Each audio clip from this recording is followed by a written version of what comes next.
how to reduce your gas bills or how to reduce your energy bills in general, really. My name's Alan Hart, and in today's video I've got Stephen from PowderFlush, and Stephen's going to go through some tips on how to reduce your energy bills. Simple things that you can do, hopefully just to help you a little bit to reduce some of the costs. Obviously gas and electric prices at the minute are going sky high, so Stephen wanted to come along and just give you some tips on how you can reduce that. I have personally done things like I've had solar PV installed and I've had battery storage. Now, not everybody can justify spending money doing that. Also, if you've got any ideas, again, put some comments below, and hopefully people that are watching this video will also look at them comments, and let's just do all we can to help reduce bills as much as we can, really. If you could put a thumbs up on the video, really appreciate that. Without further ado, let's go over to Stephen. Thank you, Alan. We wanted to make a video to help people with bringing down their gas bills, because what we do, cleaning central heating systems at PowderFlush, is all about increasing the efficiency of your systems. And we wanted to talk today about insulation, because insulation is quite an effective way of bringing down your gas bill and making your house more comfortable. So there are different types of insulation. We're going to start with pipe insulation. Pipe insulation is really effective on the floorboards, where you don't want the heat to go missing before it gets to the radiators, and in loft spaces and in airing cabinets. It's quite cheap, it's easy to fit. You just cut it to size and put it on the pipes and you have an instant result. Then there is the insulation that you can actually fit onto walls. This one has a plasterboard finish on the outside, so you would put it all across the wall. This wall has actually been done and then re-skinned. One of the panels are behind here. Obviously, you might not want to do your whole room and all of the outside walls and skin them, because it's a really big and expensive job. There is smaller options that you can do. You can use smaller panels that you can buy in normal DIY shops. You can put them on the walls. Obviously, they might not look as nice, but they will be effective.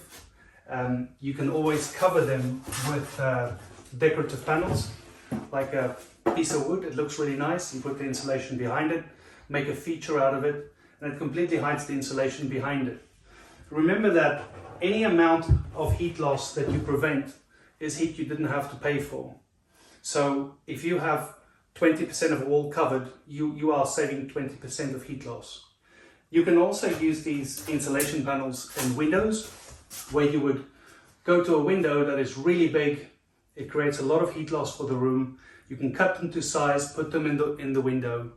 You're going to lose a bit of light, but it's going to really help you reduce your gas bill, because there's not so much heat being lost. And then we have our rock wool insulation. So with rock wool, you also get different types and different thicknesses. The thicker the insulation you use, the less heat you would lose. The same for all the other panels you get. The thicker you can get it, and wherever you fit it, you're going to get less heat loss. There's some other things you can do to reduce the heat loss in your house, and that is by insulating your floors. You can put in thicker underlay and thicker carpets, and that would really help reduce your gas bills. We are now going to go to the boiler and show you how you can reduce your gas bills with the heating controls. Another way we can reduce the gas bill is by turning down the flow temperature on the boiler. Different boilers have different ways of doing that. Some have a button to turn it down, and others have a dial. The ideal is to run the boiler as low as you can. The lower the flow temperature, the less gas you burn, and the more comfortable the house would be. It is heavily dependent on how many radiators you have and how big they are, but we're going to talk about that later. You can also turn down the room stat. By turning it down just a degree, you can save quite a lot of gas over time. Another way you can save on your heating bills is to upgrade your normal lock shield valves on your radiators to thermostatic radiator valves. They work by shutting down the individual radiator when the room gets hot enough, and that helps you reduce your gas bills at quite a low expense.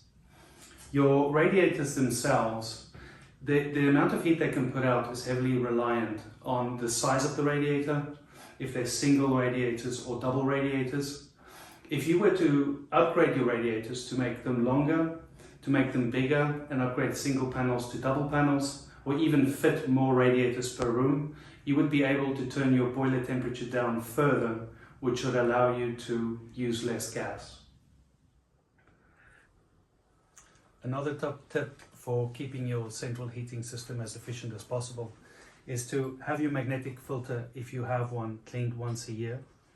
The reason you would do that is that as the rust tries to build up in your system, it'll get pumped past the magnet in your filter, and the magnet will hold on to it and prevent the rust from blocking up parts of your system or even damaging other parts. It's quite easy to do. There's some online videos. You can also ask your engineer to do it when he services your boiler. It really is a very good way of preventing your system from losing efficiency or from blocking up. And then a top tip on energy efficiency in your radiators is that your radiators should be warm all over. Mostly the radiators would act the same. So if you have 10 radiators, all 10 radiators should heat about the same. If you find that one half of the house is suddenly much cooler than the rest, or one radiator is much cooler than the rest, then you probably have an issue with a rust buildup in that section. There is one thing you can check, that if you have TRVs on that radiator, you can take the TRV head off. It has a little silver ring, you just unscrew it, the head will come off, and you have a look at that pin, and if the pin is stuck in the down position, you can try and just pull it up, put some WD-40 in, try and pull it up again. If you can get it unstuck and the radiator heats up, then the issue was that your TRV was stuck and not that it's a rust buildup in the system. Following on from that, there's other ways to save energy. Make sure that appliances that are on standby is turned off. Even though it seems like it's a very small amount of energy that you're going to save on your electric bill, if you turn off 10 appliances, that is 10 times the electricity, and you multiply that by year, it can add up to quite a lot of money. Thank you very much for that, Stephen. Some really good tips there. Just to recap on some of that, what I take from that is the most important thing of all is try and stop or reduce heat loss. So insulation of whatever you can is the most important thing of all, in my opinion. So try and stop heat leaving the property. Loft insulation, under your underlay, whatever you can do really to stop the walls in my house. I'm actually putting the insulation in that Stephen's shown on there. So all the internal walls, I'm going to put insulation in just to try and reduce. We're going to put air source heat pump in here. So obviously I want to have my heat loss as low as possible to try and, going forward, reduce my energy costs as much as possible. And then other things, turn appliances off. I think that's a really big thing, because having all these appliances on standby, we were adding it up, and in a lot of houses that we go in, people's got like 6 TVs. You know, if you've got, I don't know, if you've got two kids, TV in each bedroom, adults, a TV in their bedroom, that's free. You might have one downstairs in dining room, in kitchen, and then in living room or whatever. And then you've got all your devices, your phones, and all these type of things. So as much as possible, if you can try and reduce any of that. And then the next thing is your radiators and the heating. So turning the heating control down, the temperature on the front of the boiler. So for many, many years, going back probably 10 years, even a bit more, from when condensing boilers first came out, I've always had most of the year, I've had my boiler stat on the front of the boiler turned down to roughly about 60 degrees or a little bit lower if I can. Now it does depend on the time of year, because sometimes if it's really cold outside, then you need to turn it up a little bit, because the radiators are only designed for a certain heat loss, so it will depend on the size of your particular radiators. But what I would say is have it as low as you can, that your house is still warm and that you're still comfortable, and then that way it'll save you money on your gas bills, and it won't really affect you that much. It's a little bit like the weather comp and the open firm type scenario, in the fact that if you have a system where the temperature comes on at 80 degrees, for instance, the house gets warm, and then you end up people opening windows and stuff because the house is too warm, which is obviously, we don't want to be doing that, especially now with energy prices so high. So whereas what happens with that is it overshoots, and then you open your windows and stuff, it cools down, it gets cold again, and then you just a never-ending cycle of windows open, it cooling down, heating up, etc. Whereas if you try and have it as a flat temperature, so if you have the temperature lower, then you can have it so it's not got that. And even if you just, something as simple as turning your boiler stat down and you're on the front of the boiler can help you achieve that. Obviously, doing things like putting extra controls in, weather comp, open firm and things like that, if that's possible for your particular type of boiler, then that can save you money.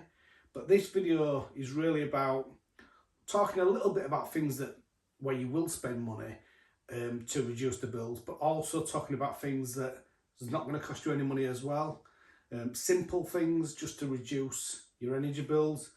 I'm just trying to think about what else off the top of my head, really. If you've got any suggestions, please put them in comments below, and we can do a follow-up video on this if you want us to. Obviously at my house, I'm trying to do all I can. Energy costs now are just going sky high, so I've invested in solar panels, I've invested in battery storage, and I'm investing in doing internal insulation as much as possible in all my house, just to try and keep the energy costs down going forward. Yes, it's a big expense now. Will I get my money back? Who knows? With the current cost of energy, there's a good chance that I will. But it also will make the house more comfortable if we're not losing all that energy, if you like. Yeah, I think I've babbled on enough. As I say, if you've got any suggestions, please put them in comments below. And you know, if we need to do a follow-up video, we will. And anybody who's still watching now at this, thanks for watching. And as always, you can thumbs up, comments below, all that good stuff. Subscribe, really appreciate it. Thanks very much.